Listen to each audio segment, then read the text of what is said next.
I wrote my baby's name on a piece of paper and buried it in a safety deposit box. My husband begged. My mother begged. I told them both they'd find out when the nurse did. Story. My mother-in-law Darlene named my first child. Not suggested. Named. I was 8 months pregnant when she walked into our apartment with a monogrammed blanket that said Elliot in gold thread. I hadn't told anyone a name. My husband Theo and I were still deciding. But Darlene had already ordered the blanket, the nursery letters, and a birth announcement template with Elliot James Whitford printed across the top. Theo looked at me and said it was easier to just go with it. I opened my mouth to argue. Then I saw his face. He wasn't asking. He was telling me it was already done. My son's name is Elliot. I love him. I have never loved how he got it. When I got pregnant again 4 years later, I made one promise to myself. Nobody would hold my child's name before I held my child. I told Theo first. His face lit up for half a second before going cautious. Mom's going to want to be involved. She can be involved in everything except the name. He went quiet. Then he nodded once, slowly, like a man agreeing to something he knew would cost him. Darlene found out about the pregnancy at 10 weeks because Theo can't keep anything from her. That part I expected. What I didn't expect was the binder. She arrived at Sunday lunch carrying a leather binder with tabbed sections. Family names, historical names, names organized by origin, syllable count, and meaning. She'd printed it at a copy shop and had it spiral bound. She set it in front of me and said, "I did the research so you don't have to." I thanked her and never opened it. 2 weeks later, she texted me asking if I'd looked through it. I said I'd been busy with work. She texted again the next day.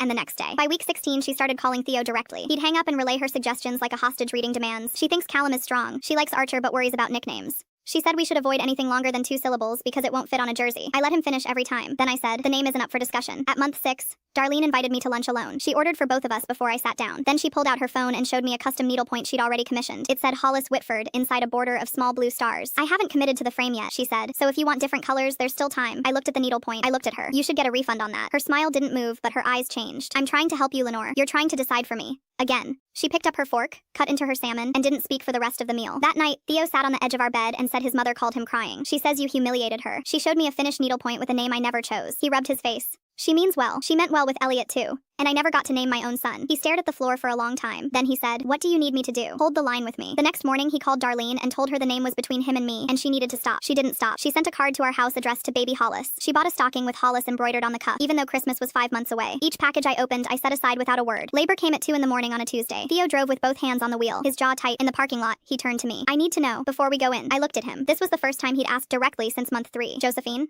I said, "After your grandmother." His whole face broke open. His grandmother Josephine raised him from age 6 to 14 while Darlene was overseas for work. She taught him to ride a bike, packed his lunches, sat in the front row at every school play. She died the year before we met. He kept her rosary in his nightstand drawer. "Josie," he whispered. "She was born at 5:41 a.m., 6 pounds, 9 ounces. Darlene arrived at 8. Already holding a gift bag. She walked in smiling, looked at the whiteboard and stopped. "Josephine, after your mother," Theo said. Darlene set the gift bag down slowly. Inside, I could see the corner of something monogrammed. She didn't pull it out. She looked at me, then at the baby. "You named her after my mother. The Edo's grandmother raised him. She deserves to be remembered by someone who loves him as much as she did." Darlene's chin trembled. She reached for the baby, and I let her. She held Josephine against her chest and said nothing for a long time. Then, very quietly, she said, "She would have been so proud of you, Theo."